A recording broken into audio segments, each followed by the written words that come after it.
Good morning, everyone, and thank you very much for that warm welcome, Hubert. So I'd like to welcome you to Thomson Reuters in New York. I'm based in Johannesburg, but I feel really proud to host this event in New York, and I'll tell you why. Mandela famously said, and many of you will be familiar with this quote, that there is no passion to be found in playing small, in settling for the life that is less than the one that you're capable of living. And if I look at what's happening across the continent today, no one's playing small. We're playing big, and we're transforming the continent at pace and at scale in a way that I don't think I've seen any other emerging market take off. And that's from the mobile explosion, where you see the impact on mobile payments to maternal health care. You're seeing it in the explosion of the youth of the continent, where 40% of the continent is under the age of 14. You're seeing it in the fact that 8 out of 10 of the fastest growing economies in the world are going to be from Africa in 2017. And you're seeing it in the number of foreign investors that are now sort of having broader and deeper investments across Africa and are making substantial returns on investment.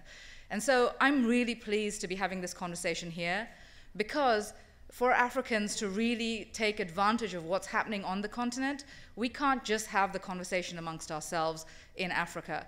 We need to have the conversation in New York, in London, in Hong Kong, in Singapore, and everywhere else, because Africa is now part of the global economy. And we're all part of making that happen. And so, everyone in this room and everyone that you're going to be hearing for the next 2 days is helping to contribute to that. And to Hubert's point, we need public sector, we need private sector, we need everybody to be involved in sort of doing the things that provide the right infrastructure, the right support, the right investment flow to really have this story take off. We at Thomson Reuters play our part. We do a lot of work around land rights and land transparency, and we've actually put in a number of countries, we've put in systems that help map the land, help governments derive new revenue sources from the land, and then help do valuations and generate tax revenues.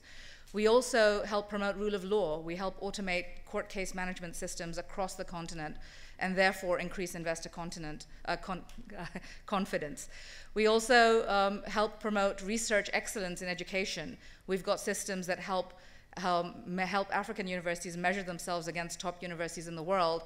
Our aim is, we publish an index of the top universities around the world. I want to see more African universities in that every year.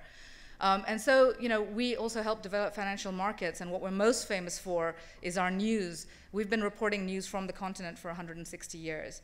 So we're playing our part, but what I'd really encourage is a forum like this is an opportunity for all of us to talk to each other about how we can all play a part together.